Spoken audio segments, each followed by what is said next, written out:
Hi, I'm Kevin. And I'm Dahi. And welcome to our short instructional video on focus groups.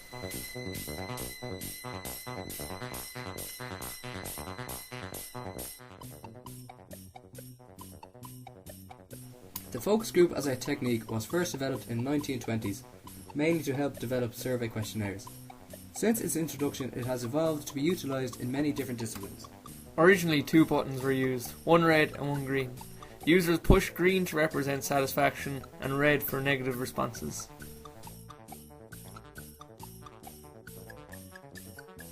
A focus group is a key tool in research. By conducting a focus group, a design team can eliminate problems in a new product before it is made. These design tests and critical feedback can aid marketing research. A suitable demographic can give feedback on a product to avoid overlooked issues before a product goes to market. The dictionary defines a focus group as a planned discussion among a group in order to obtain feedback on a particular area or subject. Typically, a focus group consists of between 5 and 12 people. The group of chosen people is known as the demographic.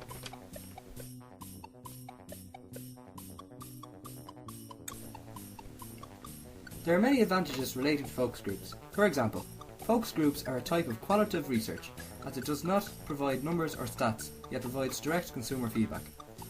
These can reflect the consumer's emotional attachment to a product in ways quantitative research never can.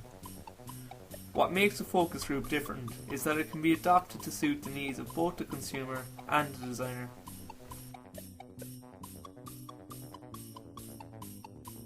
Because of the nature of the group size, it can be difficult to generalise the entire population.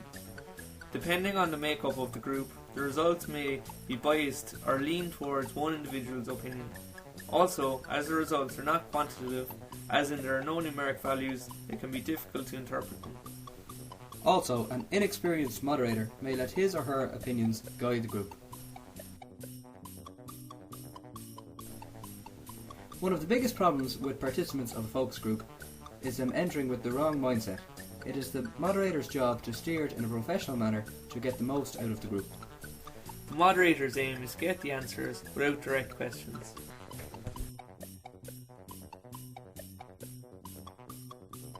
It is important to have a broad scope when selecting your demographic, yet too many participants can cause more harm than good.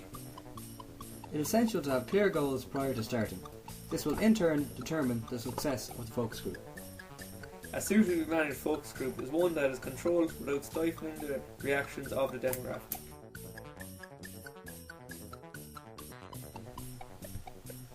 Some of the methods employed are visual displays, questionnaires, debating, drawing of ideas, and hands-on prototype interaction.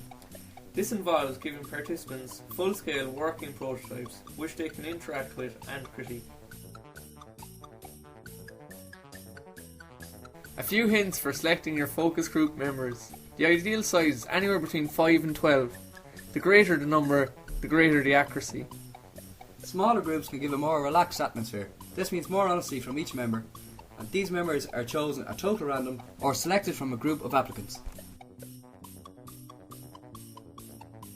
It is important that the group chosen reflects your target market. This can mean choosing a specific demographic such as a single sex, age, or a group of interests.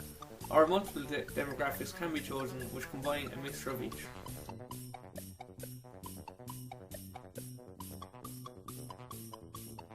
As previously stated, our relaxed atmosphere is very important.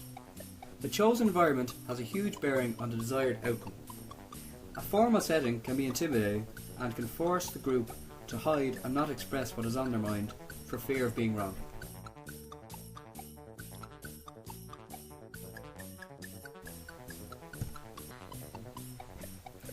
It is very important when gathering your feedback that you get as much feedback as possible. These can include notes, video, questionnaire, or loose sketches. These hard copies can be revisited at any stage during your research to gain a better understanding of your user. It is very important to be able to detect illegitimacies in your feedback. This can be incorrectly answered questionnaires or outliers from your trends of results. These outliers are often very important in distinguishing minorities and their needs. External focus groups can also be utilised in your research process. These include product testing, which involves releasing a small number of products to your target market for them to use in their specific context.